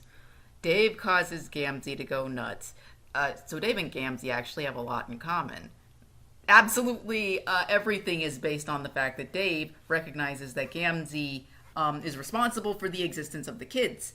And Dave recognizes this and he feels immense guilt over it, but the way he chooses to excise this guilt is by saying, nothing matters. I'm gonna keep it the way it is, Chief. He doesn't know You're not how to changing do my anything. mind. Knights are useless. How to express himself. Yeah, he's kind of... Actually, he does everything based on this innate, desire to keep alive, but for the wrong reasons, whereas Gamzee stays alive because he legitimately cares about people. It's like this dichotomy of shit. Okay. Vriska kills Tavros. Very, straightforward. Except, this actually goes back into ancestor bullshit, which we're not going to get into this episode. We're going to put a pin in that for right now. Terezi investigates. Terezi investigating was, hugely contentious at the time because people were all like, is she being mind-controlled, or is Gamzee using the chuckle voodoos? What is my hot take on Terezi investigating? She's a stupid 13-year-old who's not really, who's not really good at what she does. I'm gonna leave it at that. Eridan blasts the orb. He's a genocidal maniac, Eridan KOs Solux out of romantic jealousy because Solux was Veveri's matesrit. Eridan kills Veveri. He is a genocidal maniac. Kanaya becomes vampire. Once again, Eridan is a genocidal maniac. Gamzee kills Nepeta and Equius. Gamzee kills Nepeta out of mercy because he realizes that the narrative that Nepeta is in does not care for Nepeta and would only turn Nepeta into an XP of Gamzee, so Gamzee mercy kills Nepeta so that she doesn't have to live through the stupid bullshit that is Equius and Homestuck. And then Gamzee kills Equius because Equius sexually abused them. Kanaya saws Eridan in half. Democrats versus Republicans. Gamzee frames Vriska. I don't really have much to comment on this one. I'm just gonna say that both characters have a lot in common, and I do think Gamzee pays a lot more attention to Vriska than people give them credit for. Vriska goes to kill Bec Noir. Vriska, in the most stupid act of self-righteous heroism ever, declares herself to be the person who will kill Bec Noir. She declares herself the protagonist of Homestuck. Established. Yes, because also she created Bec Noir. This is actually very, very prophetic for very many reasons. Homestuck itself is a self-perpetuating Ouroboros. Now, we can't talk about the Ouroboros thing until Act 6, but just keep it in mind, because that's coming back later. The Ouroboros-ness of Homestuck. Vriska kills Terezi. Now Terezi doesn't want to kill Vriska. She and Vriska have a lot in common. They kill kids together. They flarp together. God damn it. Yeah. That'll be the title of this video. They ignore their socioeconomic place in the system and commit atrocities together. Terezi really does not want to kill Vriska, but Terezi rationalizes this as the plot will not let the two most important characters die. She's referring to herself and Karkat. That's actually not true. They're not really very important in the grand scheme of the narrative. They are there to contextualize the narrative, but they are not the two most important characters in the narrative, so it's a moment of self-aggrandization there. And then she kills Vriska. And then there's the Moire allegiance between Karkat and Gamzee. It's a fucking lie. Hussey was lying to us. He came out with his gun. He was dragging Karkat and Gamzee into the mountains. They were both holding hands. He shot them out there. And it was all planned from that fucking moment. Yes. I think reflective of the Rosemary thing, Gamcat, I don't know the ship name. Gamcar, sure. Gamcar had potential. It was just, it was immediately dropped. More than potential. Right it was away. Like, this was important. And that scared Homestuck so much. It is the most important relationship in Homestuck. There is no relationship that contextualizes Homestuck so violently and so angrily and so rawly as Gamcar. You cannot understate the importance of Gamcar to the narrative. It's huge. And it's just dropped right away. I think that, because Murder Stuck has a lot going on, and some of it sets up some not great stuff in the future, especially with regards to Gamzee and, their motivations for doing this, and, how their sort of, framework of reality is portrayed versus, the narrative and Doc Scratch and all of that. And I think that this provides an opportunity in the rewrite to show Gamzee at sort of their lowest point, and I agree with Momo that there's a lot of parallels with what's happening with Rose, and to extend the same courtesy to Gamzee of being able to recover from that low point. Where, first of all, I would lose the drugs keep them from killing people thing, just fucking flat out, because I think that's reprehensible, and I think it plays one of the hugest parts really of Gamzee that is just bald face, and horrible. It's not good, and emphasizing the manipulation of Doc Scratch, where Gamzee has this very strong cultural identity based on like his or their whatever the pronouns in canon are him, her. I don't know, or him, whatever. You know what I mean. I don't know if we're doing a non-binary Gamzee, but I'll say they. That they have this very strong cultural identity based on their religion and all of this stuff, and like how that ties into like the true nature of reality and all that. And what Doc Scratch is doing is essentially like manipulating them so that Doc Scratch can say, look, this was all lies. And then, you know, that they sort of like, they have this strong identity, and then that gets ripped away. Like all of their hope for things gets taken away. They're in this incredibly like manipulated, abused position.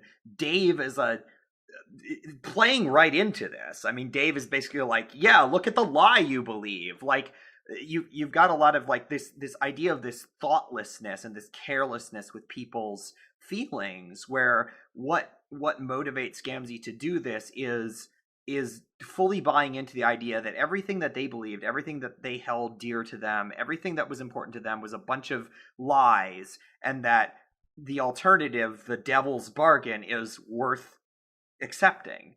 And then this starts this whole chain of like manipulation where you have like, and I think some of it, like the Terezi being potentially mind controlled, like all of that stuff is like, no, she is well, in our rewrite, young adult who doesn't know what the fuck she's doing. You know, she makes a lot of assumptions about people based in her position within the society, and like, you know, plays from there. Also, Momo has something to say. I'll pause what I'm saying and then come back to it. Well, a lot of people think that it is seeing the Insane Clown Posse video that sets Gamzee off to, you know, be to be a threat. That's not actually true. Gamzee only leaves the room. It's not until after two things happen. He finds Tavros' body, and he talks to Doc Scratch. And what were you saying? Like, with Rose and Gamzee, they are both finding their identity is incomprehensible inside of Homestuck. That's why Dave doesn't, you know, care about either of them. He just can't think about that. He is in the same boat. He just doesn't want to think about it. The sequence of what happens to Gamzee is also, again, Wizard D. Herbert has the same scene. It's like, there's this character, we learn Gamzee was in love with Tavros. There's this gay character, who then is manipulated by an older adult, by that access, in this way that, like, the universe is saying that your attraction to this person is doomed and will never be validated, because, you know, he's literally dead. So therefore, you can only be a villain in this story. And that's what plays out. Exactly. And I think that's something that gets so, like, it's something that Homestuck, like, it's in there if you're willing to dig for it, but it gets so lost in some very, like, weird racist tropes, and, like, just, like, oh, Gamzee's a horrible character, he's irredeemable, which is something they joke later on in Homestuck too about how he gets a redemption arc and how laughable that is. Which sucks. It's a joke, but like about someone that doesn't exist. Like, Homestuck is just not actually talking to the people who are invested in this character. They're afraid of the conversation. To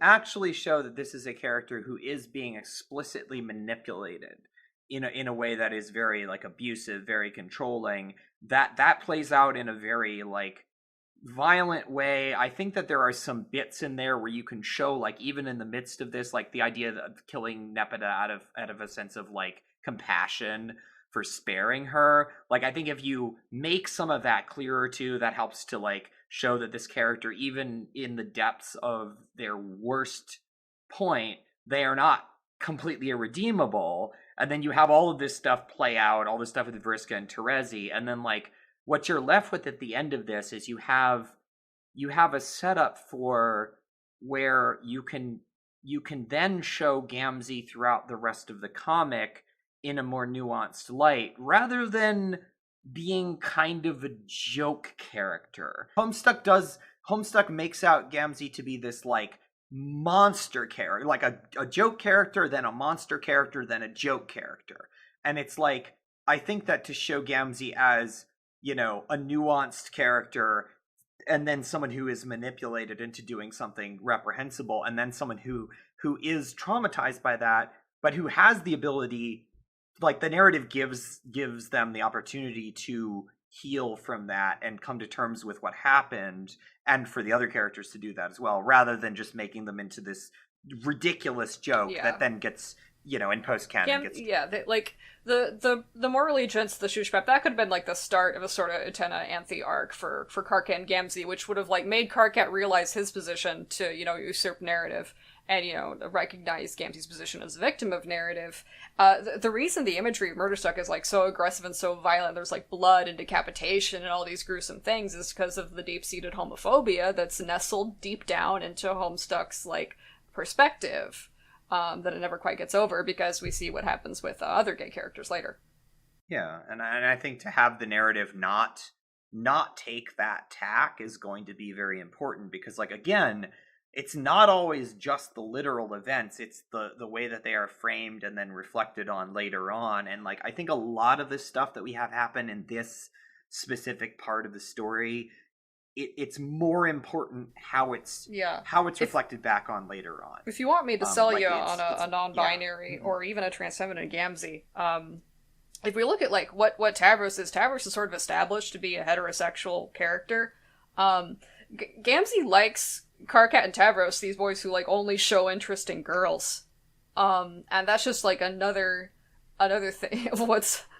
And in Murderstuck, what the way Gamzee gets Karkat to the roof is to give him this note impersonating Terezi, inviting him for sloppy makeouts. Like, Gamzee borrows Terezi's glasses. There's gender. I'll say it. There's gender. We touched on that in a previous episode, but we're really substantiating that right now with the Gamzee's homophobia. What were you saying, Daft?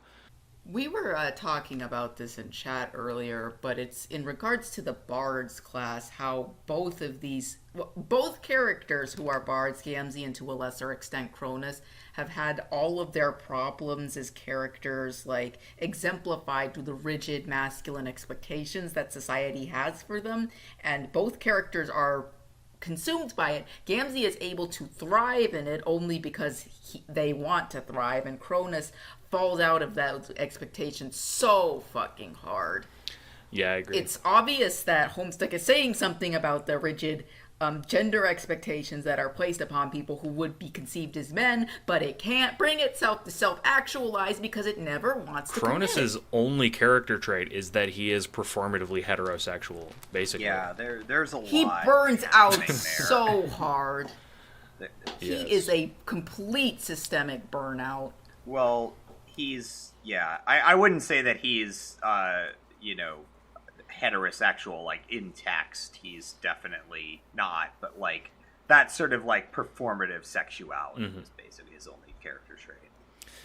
Yes. We've talked a lot about Gamzee for good reason, because this is his time, his moment to shine before, in the text, he basically becomes a puppet, and we'll talk more about that when it gets there, but there are two locuses of which Murderstuck hinges. Gamzee is the main one, the sort of shadow man who makes everything happen. And then the other one is Vriska, who is pinned, the blame is pinned on her. I'm not going to say Aridin is a locus, because he just kind of... Gamzee and Vriska have a reason to do something. He's a bomb that goes off.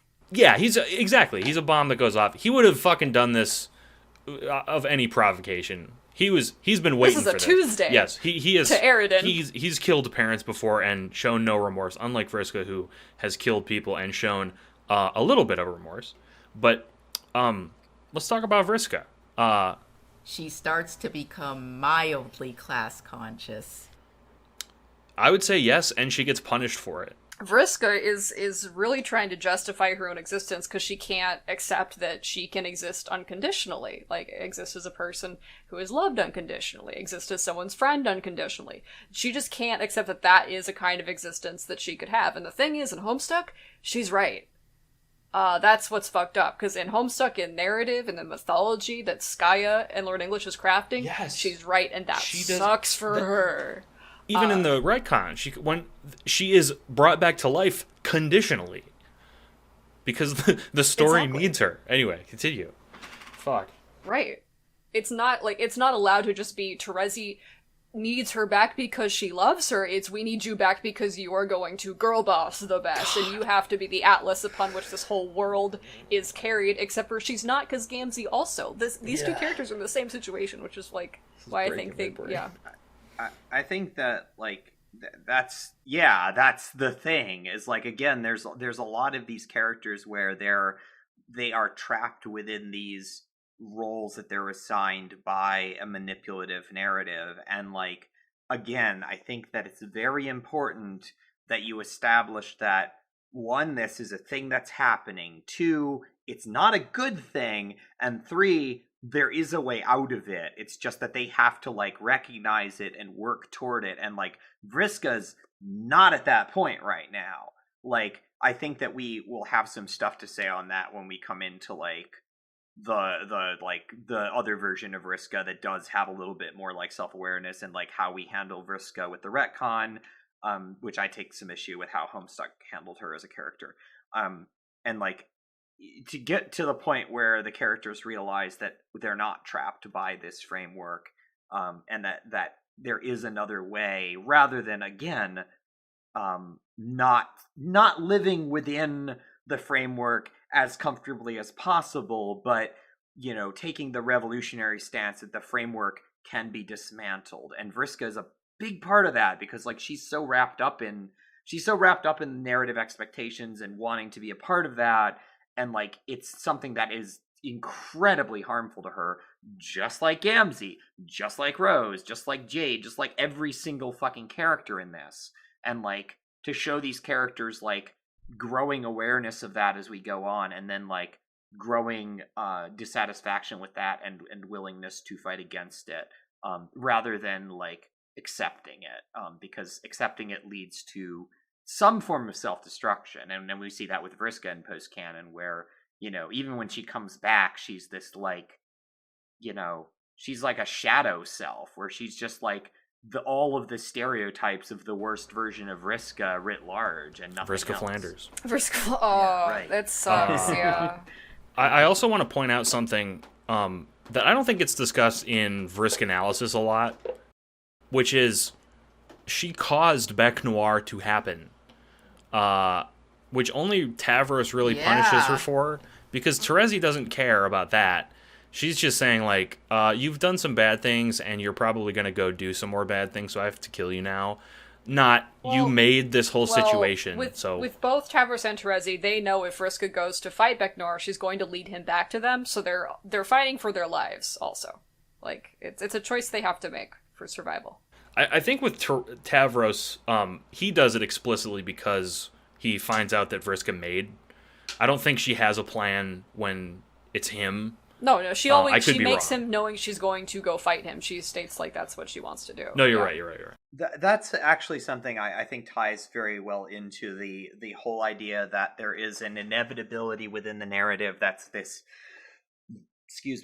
harmful, destructive inevitability that you need to eventually fight against. And like, you know, Vriska doesn't create Bec Noir with the intention of having Bec Noir kill everyone. Vriska creates Bec Noir thinking that she's going to go fight Bec Noir, and she's going to be the big hero, and that she's going she's going to fulfill her role within the narrative. And like, she creates this situation that creates the prerequisites for all of this other stuff happening. Like, again, you're in this timeline where Bec Noir's existence is an inevitability, and like, I think that's something that's, again, it's very important to look at it in the context of like what is inevitable in the narrative as it's set up by the preliminary conditions and Doc Scratch and the narrative force, and then how are you going to address that when you get to the idea that the narrative is something that can be fought against, and something that can be subverted, and something that can be defeated eventually. And again, I don't think Homestuck does a super great job of that. I think it tries, at least sometimes, but like more often than not, it falls flat on its face, and then, you know, the epilogues reached up from the grave and pulled us down into hell. So yeah, they had to come and remind us that Homestuck has shit opinions Yeah, it's like Couldn't let it's us the rest. fucking it's the twist at the end of the horror movie where the killer was alive the whole time and it sucks. Yeah. Before we move on to other, I think the final murder stuck thing we can talk about is something that I wanted to bring up. So we'll get to that soon. But finally, before we move on, does anyone have anything to say? I think it would be cool if we, like... This is also the bit where it'd be nice to sort out what Homestuck's doing with its sexuality to some extent. Like, Yeah. you could have characters say they're a specific sexuality in some way. To be blunt, I would like Vriska to... I don't think it's Vriska is bisexual, I think, is... Yeah. What waffling around that, though, is, like... I know that Homestuck's like, well, all the trolls are biologically bisexual or whatever. That's not how that works. I don't like that. Can we just... That's also just not what he writes. He writes all these relationships, and none of, you'll find like oh my none God. of them. I have a horrible idea. What if it could be like Vriska talking to Rose or someone else, and they're explaining what a lesbian is, and Vriska is like, "Oh, I know someone like that. It's Kanaya. Now I have a new name to call her." Oh my god, new slur dropped. So, sorry, continue. God, I mean, that's... I would like Vriska to be canonically bisexual in text. That would be cool. I think we kind of alluded to, but this is also a good place to, like, start making the genders with Gamzee more explicit, and you can perhaps elaborate on that later, perchance. Because we are purposely trying to be kinder to the characters. We've got a bunch of character backstories leading up to this point, well, no, we've skipped over that bit. We're in Murder Stuck. Yeah, but again, I think a bunch of the stuff that we're discussing is mostly a matter of how we are framing the events of the story, with some exceptions of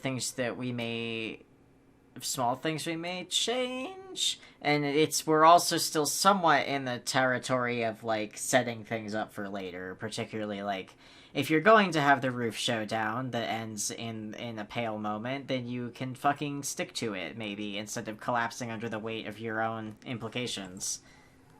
Yeah, don't be scared of what that scene meant. Like, it's there for a reason. Boys can kiss. Non-binary clowns and boys. They might not even stay boys. I think that's really important, especially if you're going to show Gamzee as being something other than an irredeemably evil monster or a joke. Is like you're presenting the character with a depth of emotion that I think is important to humanize and make a character sympathetic. Like, if you show the character as nothing but monstrous and ridiculous, then, like, of course they're not a sympathetic character. They were not written to be. But it's almost like we're writing this, like, on purpose. That's a good idea. So, you know. That's actually a great segue into what I wanted to propose. Now, this is a personal thing. Definitely a biased suggestion, but I think it would clear up a lot of the issues we've been talking about. And that is to, in Murder Stuck, not kill Nepeta. And let me explain what I mean. So there are two big reasons for this. One is that I like Nepeta. That's it. The second, so the moment specifically that I want to talk about is where Gamzee kills Equius.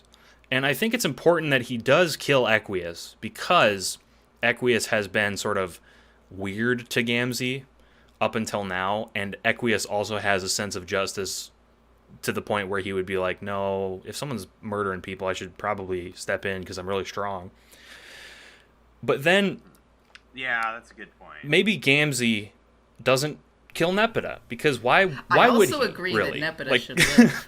I know that Nepeta gets pissed off and intervenes after that fight in that walk-around flash, but, like, why would he kill Nepeta? Right. I think that would humanize him troll a lot. You know what I mean? I think that would bring a lot of that humanization back to Gamzee, and it would say that, you know, he's not just a mindless killing machine who will later become a puppet. He's a person with feelings. He's a person with beef. Yeah, we cut away, and we don't show... So, yeah, it was speculated for a long time that Nepeta was hiding an event, and it would be so great for her to just pop out later like, haha, it's me, the dark horse of Homestuck! They think she's dead, and it was, like, happened off screen, and she comes out of event, and she's like, you fucking assholes, you left me in, like, a random room. I was locked in there for days. Oh, that, you know what would be funnier than having Gamzee stuck in the vents on the meteor? Oh my god! It's like, Nepeta. that's weird. I heard Nepeta. meowing in the vents. Are you cloning cats again? No, that's weird. The Rose is like, I couldn't take any of them with me. How could there be cloned cats? And then you hear, And they're like, Nepeta, why didn't you tell us you were alive? She's like, I want to hang out with you assholes. I really like that idea. That's a Fuck you very good guys. idea. And I think there's kind of two ways you can go with it, and I think they highlight slightly different things, and I don't know which I know which one I would pick, but I don't know which one we should do for the rewrite. I like the idea that Nepeta is like hiding out in the vents. That's actually good. Where you're basically like you're cutting away. It's implied that Gamzee kills Nepeta, and then it's revealed later that they didn't actually kill Nepeta. Nepeta was alive. They spared Nepeta. So you've got that kind of like, you know, dread and then tension release later. The other, Or even better, Nepeta comes back and she's like, "Hey, Gamzee, how's it going?" And he's like, "Hey, what's up?" and then the other approach, and this is probably how I would personally write it, but I don't necessarily know if it works for the rewrite, would be to specifically show Gamzee sparing Nepeta in the moment, which then opens up the question of like, why did they do that? Oh, maybe I'm not seeing everything here. And like, I think both of them have like pacing wise, they obviously work differently, and they highlight and obscure different elements of Gamzee as a character, where like I think the full picture will ultimately be revealed either way, but like it kind of depends on like the specifics of narrative pacing of like what kind of tone you're trying to set in the moment. But I do like the idea of Nepeta hiding in the vents, so you know. Nepeta vented. Sus. Fuck up. Olive is sus. Sorry, I had to. No one made the joke yet, so I had to make. I'm sorry, everybody. There are two cultural references that have come into the lexicon post Homestuck that have nothing to do with Homestuck, but like nonetheless reference it. oh God, Thanos you're right. being inevitable and Among Us are the two things that are just like they aren't Homestuck, but they beautiful. are also Homestuck. You know? I held my tongue about the Thanos thing earlier when we were talking about inevitability, but Thanos is a Lord English type character, except he sucks more somehow. Thanos is a valid troll name. Shut up. I think we've covered Murder Suck in the capacity that we need to. If we have anything else, we can go into it next time. The final thing that we should talk about broadly for this is the exploits of Jack Noir. And once again, for the readers, I'll have a brief recap. I loved him in School of Rock. Yeah. That's not a connection I made. That was Very an actually charming. funny joke, unlike mine. Thank you. That's the first one I made. Good job. Momo gets the star for this Yeah, episode. that's a thing that we're Yay. doing now. Pinning it. Momo gets the Applebee's gift card. Yeah, ew. No, wait. The Friendly's gift card. The Friendly's gift card. I don't think they have those up here. really That's a good thing in that one exists outside of specific. New England. Yeah. It's like half of the friendlies okay, in New I'll- England are I'll closed walk. and turned into other things now anyways, because They nobody knows what the fuck are. a friendlies is. Their Spirit Halloweens. I think the most that people would know it as is like a very limited ice cream brand. It's mediocre ice If I cream. get out my front door right now and start walking, I'll probably make it there before Homestuck 2 is ending posted. So Well, we're gonna leave that in, I guess. you don't have to. But you don't have to not to. That's fair. What were we okay, talking yeah. about? Jack Noir? Yeah, Jack Noir. Jack Noir, fuck! And when I say Jack Noir, I mean, of course, the one who becomes Beck Noir, not the Trolls one. The Trolls one has a whole different... We didn't talk about him, but he has more to do with the Doc Scratch stuff, so we're not going to talk about it. We're going to talk about the Earth Kid's Jack Noir, who, in this act, kills Bro and fucks up Lois. gets prototyped with Beck, becomes OP, invades the troll session. That's after, obviously, that sequentially that's after his exploits, but it's shown in this part. He kills Dad and Mom, and then Rose during the Grimdark thing. He has a problem where he still loves Jade, which is a detail that I frankly love. It's sort of his kryptonite, appropriately. He kills the universe from the outside, and finally destroys the trolls Prospect and Durst, causing problems for them.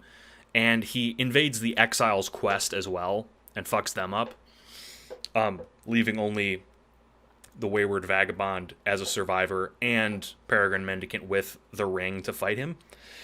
And... well, remember, it is very important that the him invading the Exiles quest actually comes before him crossing. Yes, over before into the he trolls. Sequentially, but not in the narrative. Yeah, because that's So, how like, PM yeah. gets behind him to follow him across the universe. Correct. Right? And yes, you're right. The only problem I have with this is how I don't have a problem with Bec Noir in this part. I have a problem that he becomes irrelevant later. So I mean, sometimes that happens. Like, he's the first arc villain. I want him to have something to do when he gets there. He's a cool, angry dog. So murder yes, dog. I should specify. I don't. What I mean is, him having like a delayed arrival time. That's fine. But then when he gets there, he's still meaningless. Does that make sense? Like once he gets to the new session, the alpha session. He gets pretty instantly knocked out, but you know why? It's because, like, 3 other Jacks were introduced. It's cool that there's more than one, but, like, you did already have one that was, like, pending fucking things up. Too many Jacks. Too many Yeah. cooks. Too many Jacks. Too many Jacks. Jax.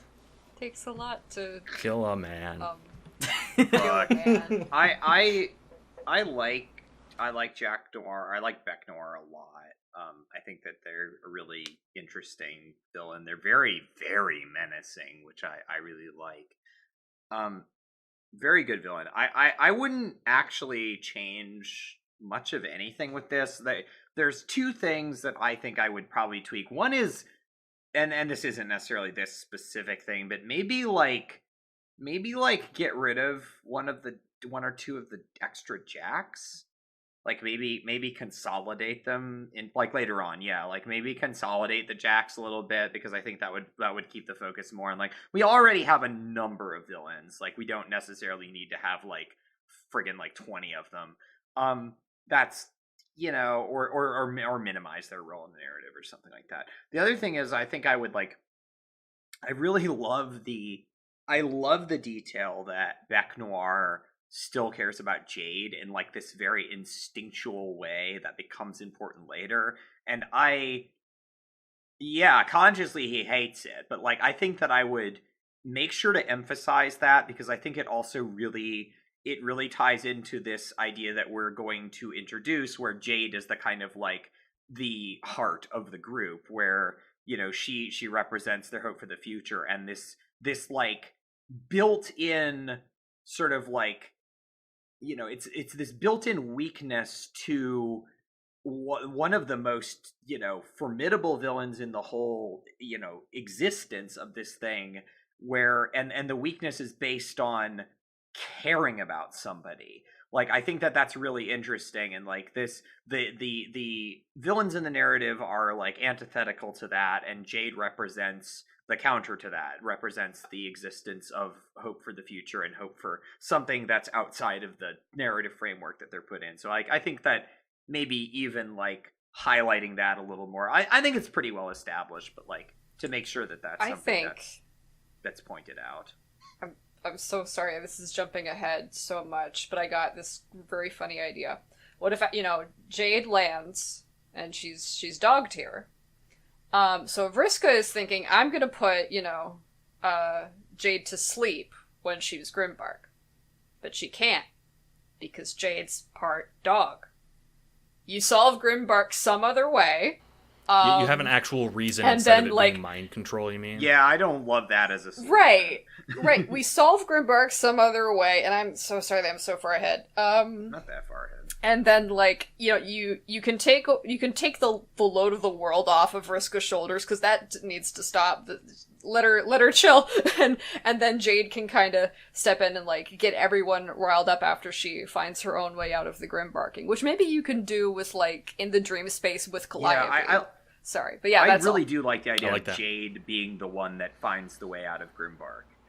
Like, I really like the idea of that being something that is her internal journey, rather than being something I love that's that, yes. Vriska based, because, like, Vriska's doing Fuck enough Vriska. already. Sick of Fuck Vriska. I'm sick of this motherfucker. We're all noted, several of us who definitely don't care about Vriska at all as a character. I am rolling my eyes sarcastically at that comment. I love I Vriska. she's a great character. Yeah, She's one of my favorite characters in the whole comic, and I think that we can't all be perfect. Oh, you can't Dav. fool us. I think that, like, I think that her role in the narrative, I think she needs to be, like, treated with a little bit more, like, care. But we're not talking about Vriska right now. I like the idea of that, having Jade be, like, have more volition in the future, and have this all tie together more in a way that feels a little, and not that it felt incoherent in the canon text, but to feel a little more connected. Yes. Yeah. That's so for the audience at home. This is sort of a 2-part special. We'll call it the Cascade special.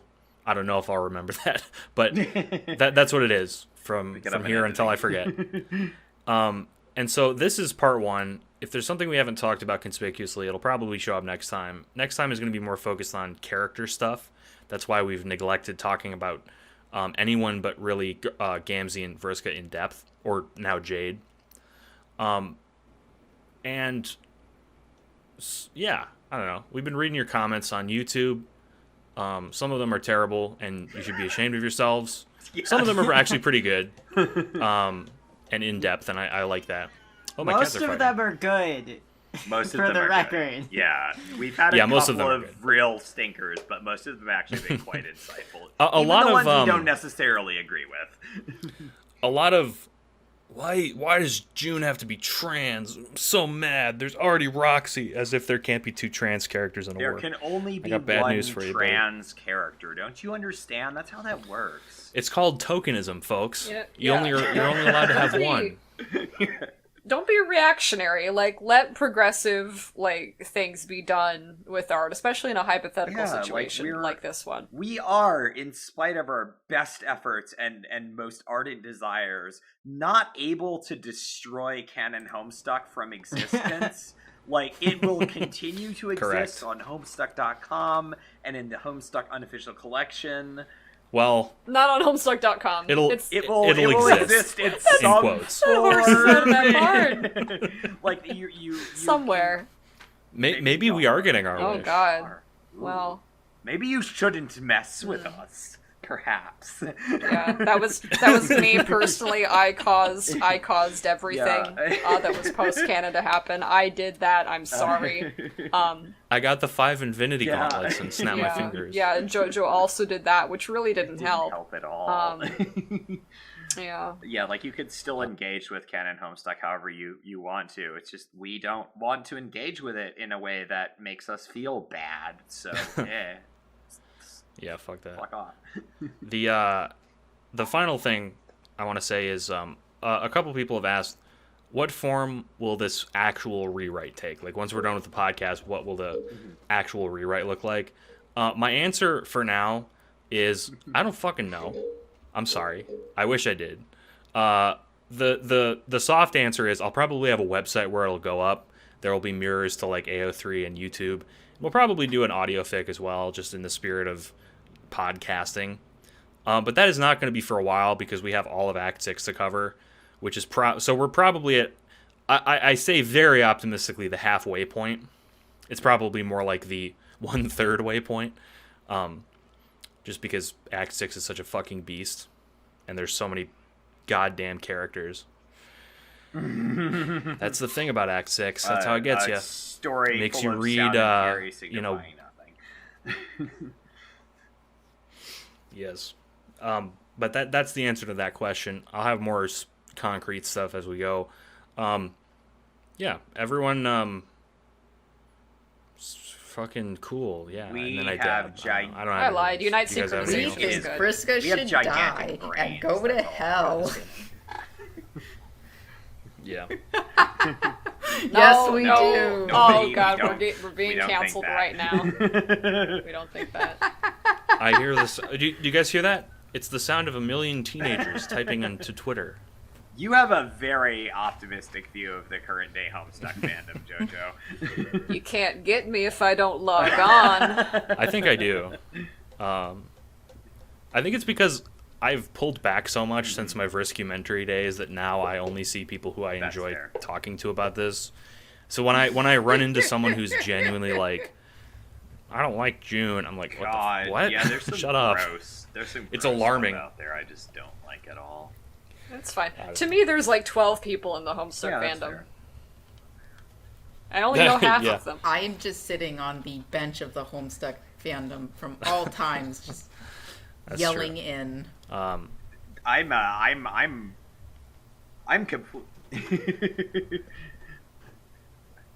I'm completely invested in the Hive Swap sub fandom at this point. This whole experiment is a favor to a friend. That's not Yeah, true. I I'm think, actually care about doing this. It's a lot of fun. They didn't kidnap Yes. me and force me to do this Yeah. podcast. I am here of my own volition. I'm Let me not turn making the a next sign page. with my hands. And I enjoy being here. I see you guys blinking Morse code. You can't fool me. Like Oh shit! I had to learn Morse code to Oh, shit, understand what Dirk Serenity was Strider saying. is my favorite character in all of Homestuck. Especially Alter. I think that's all I got. Sounds legit. This seems legit. Where's the real chat? Anyway, that's it for this episode. The next episode will come out next week, but we're gonna be recording it in 2 days, so that'll be an interesting sort of time dilation. Everyone have a good one, except for Vriska. Have a bad one, Vriska. All right, I'm gonna stop recording. Rewriting Homestuck is a podcast by JoJo McLovin, Janiah Riley, and Bucky Grant, hosted and produced by me, JoJo.